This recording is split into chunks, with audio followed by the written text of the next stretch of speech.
نحمدہ و نصلی علی رسولہ الکریم، اما بعد، السلام علیکم ورحمۃ اللہ وبرکاتہ۔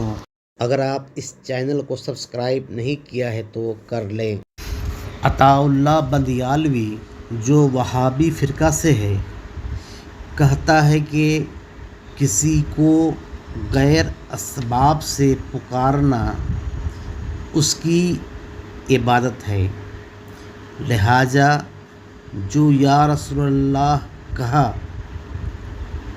یعنی رسول اللہ صلی اللہ علیہ وسلم کی عبادت کیا، جو شرک ہے۔ بے شک غیر اسباب سے یا رسول اللہ کہنا شرک ہے۔ یہی عقیدہ اہل سنت و جماعت کا ہے۔ اسباب دو طرح کا ہوتا ہے، ظاہری و باطنی۔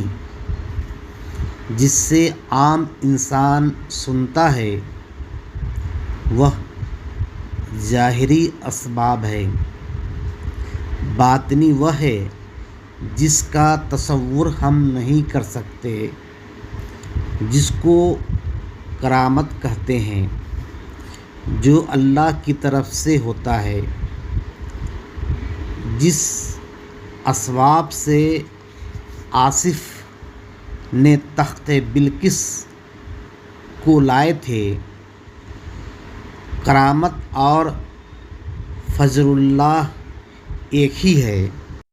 اہل اللہ ظاہری و باطنی دونوں اسباب سے سنتے ہیں، ہم صرف ظاہری اسباب سے سنتے ہیں۔ یا رسول اللہ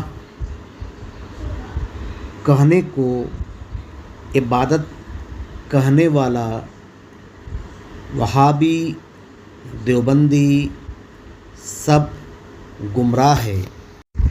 اعلیٰ حضرت فرماتے ہیں، دور و نزدیک کے سننے والے وہ کان لال کرامت پہ لاکھوں سلام، یعنی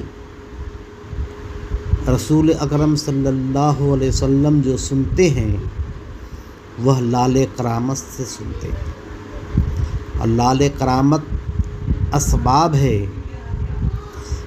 لال کرامت اس کرامت کو کہتے ہیں جو چاہنے سے ہوتا ہے۔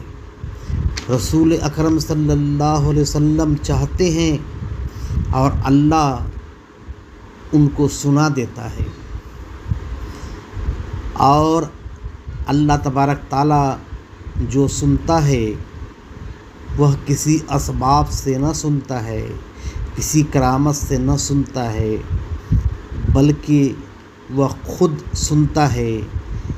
اس لیے یا اللہ کہنا اور یا رسول اللہ کہنا دونوں ایک نہیں ہے۔